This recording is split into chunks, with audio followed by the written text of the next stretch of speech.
En este episodio especial de nuestra serie crítica, analizamos el capítulo 31 del podcast Desde la Presidencia, donde el presidente que el pueblo no eligió intenta justificar la crisis energética con cifras, excusas y promesas recicladas. Pero, ¿cuánto hay de verdad y cuánto de manipulación? ¿Por qué sigue sin haber electricidad? ¿Por qué sigue sin haber soluciones reales?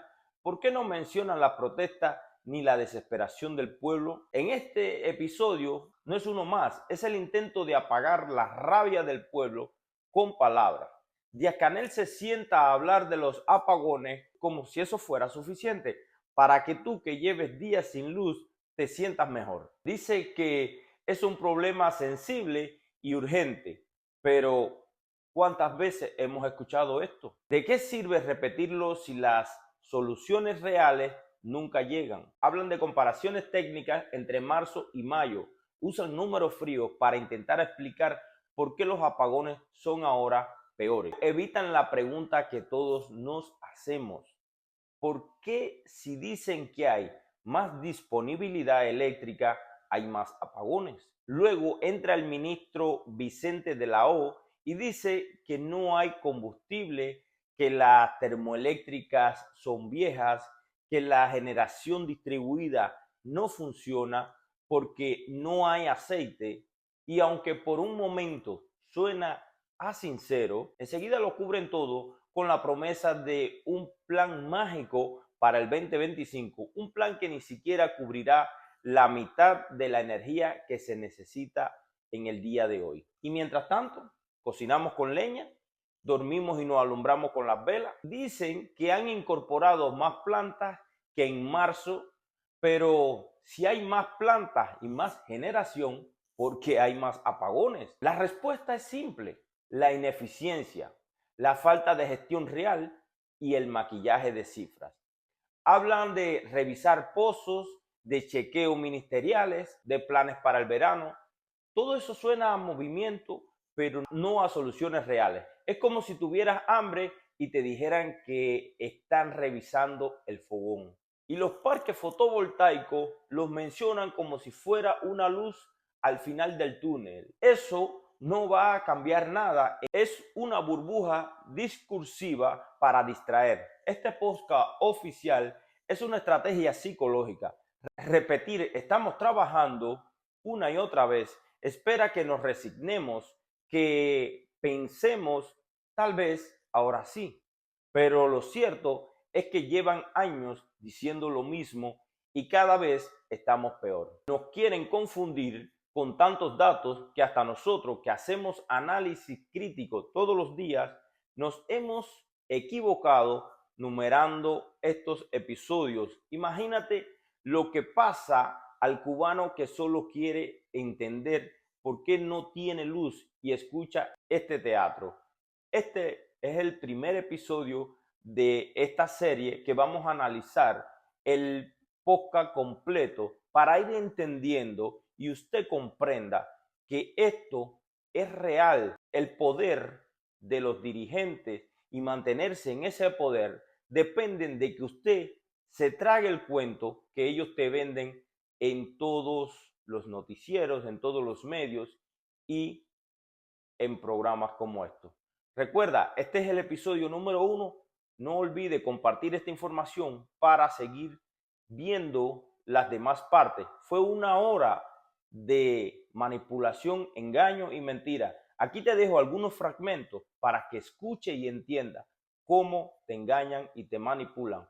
Nos vemos en el segundo episodio. Es el tema que más interesa a nuestro pueblo y tiene que ver con la situación del sistema electroenergético nacional. La mesa redonda abordó este tema, pero también es cierto que eso ocurrió en uno de los días de mayores déficits, por lo tanto una parte importante de la población no pudo ver esta mesa redonda, no conoció todo lo abordado.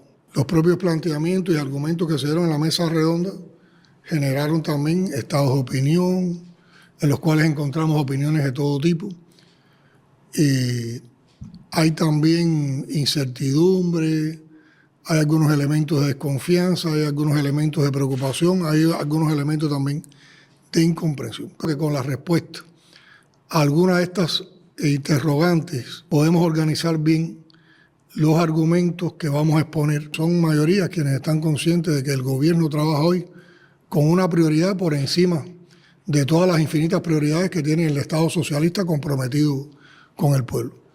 Y esa prioridad es precisamente la solución de los problemas de la generación eléctrica, porque eso depende del funcionamiento de nuestra economía lastrada, disminuida, casi paralizada en muchas actividades por no poder disponer del servicio necesario para atender la economía y además servirle a la ciudadanía. Hacer unas comparaciones entre lo que ocurría en aquel momento, en el día, y lo que ocurría en la noche, y ubicar en su justa medida cuáles son las causas de la problemática que hoy estamos enfrentando y hasta dónde han sido eficientes o no las acciones estratégicas que hemos estado desarrollando. La demanda en un día de marzo, en la mañana, llegó a ser de 2.580 megawatts. Sin embargo, la de hoy ha llegado en ocasiones a 3.050 megawatts. Eso significa que la demanda en el día creció en 470 megawatts. La disponibilidad era de 1.790 megawatts y hoy tenemos 1.900 megawatts. O sea, tenemos un poco más de disponibilidad que en aquel momento. Y en el mes de marzo, entonces, con esas relaciones de demanda y disponibilidad, el déficit era de 827 megawatts. Hoy el déficit es de 1.200 megawatts. O sea, el déficit ha crecido en el horario del día en 373 megawatts. En el horario de la noche, en marzo, llegamos a tener picos de demanda de 3.250 megawatts. Hoy estamos en 3.500, son 250 megawatts más. En la noche hemos tenido disponibilidades similares de alrededor de los 1.960 megawatts en los dos momentos. Por lo tanto, el déficit en marzo, en la noche, era de 1.154 megawatts y ahora estamos en déficit por encima de los 1.600, oscilando entre los 1.500 y los 1.600 megawatts. O sea, el déficit creció en más de 440 megawatts. En los días de marzo, los parques fotovoltaicos solo generaban 107 megawatt hora en el día. Hoy los parques fotovoltaicos aportan más de 1.400 megawatt hora en el día. En aquel momento estaban las plantas termoeléctricas que estaban fuera de servicio, eran Felton 2, Mariel 8, 2 y 3 de Santa Cruz, 3 y 4 de Cienfuegos y 5 de Renté. Hoy tenemos Felton 2, tenemos la 2 y 3 de Santa Cruz, Cienfuegos la queda la 4 y se mantiene la 5 de Renté. O sea, hoy tenemos más plantas termoeléctricas funcionando que en aquel momento.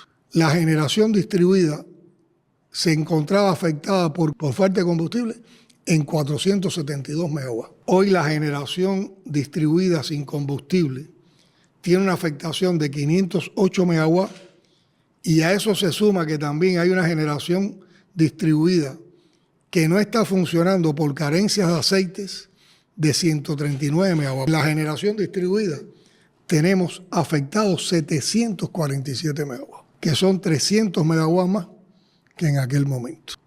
Si esto lo tuviéramos funcionando, el pico de la noche estuviera por debajo de los 1.000 megawatts. Si una parte de eso pudiera estar funcionando el día, el pico por el día podía también ser de menos de 1.000 megawatts, incluso podía no haber apagones. Así mismo, presidente.